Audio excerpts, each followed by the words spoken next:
ఏం చేసింది వచ్చి ఏం చేసింది చెప్పాలి కొద్దిగా పన్ను తినమని చెప్పింది. మనం చేయము ఒక్కొక్కసారి, కానీ ఏం చేస్తారు? ఎవరు చెప్తారు మనకి? సాతాను ఎవరు వారు వచ్చింది ఫ్రెండ్స్ ప్రసాదం తినొచ్చని చెప్పారు. దేవుడు ఏం కాదు, ప్రసాదం తినొచ్చు, తినండి.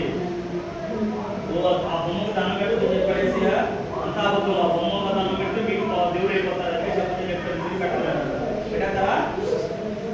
అలా చేయకూడదు. అలాగా సాతాను ఏంటంటే ఎవరో ఒకరి ద్వారా మనల్ని వాడుకోవాలని చూసింది. కానీ మనం దేవుడికి ఇప్పుడు యేసయ్య పుట్టిన తర్వాత కూడా యేసయ్యను కూడా సాతాను లోపరుచుకొని చూసింది. కానీ యేసయ్య లోపడ్డా? లోపడలేదు. సో మనం కూడా ఎలా ఉండాలి? లోపడకుండా ఉండాలి.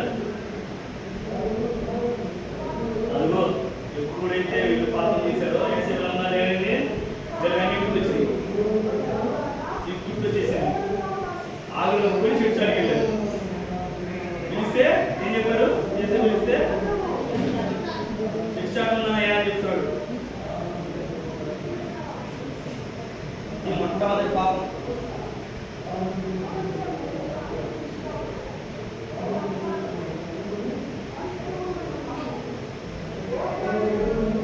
ఏం చేశారు? అందరూ ఆకులతో వాళ్ళు మొత్తం వరి కప్పుకోగలరా? లేదు కదా. అందుకని ఏం చేశారు? జంతువుల్ని చంపి వాటి చర్మాన్ని వాళ్ళు బట్టలుగా తయారు చేసుకున్నారు. అంటే ఎక్కడైంది?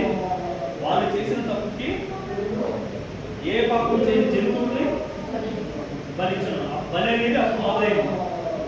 ఆ బలి ఎక్కువ అవడం వల్ల ఆ బలిని ఆపడానికి దేవుడే చూపిస్తూ మనుషుల కుమారుగా పుట్టి శిలువలో రక్తం కాచి ఆయన నిర్దోషమైన రక్తం వల్ల మన పాపాలన్నీ కూడా కడిగింపబడ్డాయి. ఇంకా భర్త చేశాడు అనుకుంటున్నాను. ఇదో ద్వారా ఉండడానికి మీకు అర్హత లేదు, వెళ్ళిపోండి అని చెప్పాడు. చెప్పాడు ఇక్కడేంటి? By one man. ఎవరి వల్ల వచ్చింది పాపం? ఆదాము. ఆదాము వల్ల ఏమొచ్చింది? మనిషి ద్వారా ఫస్ట్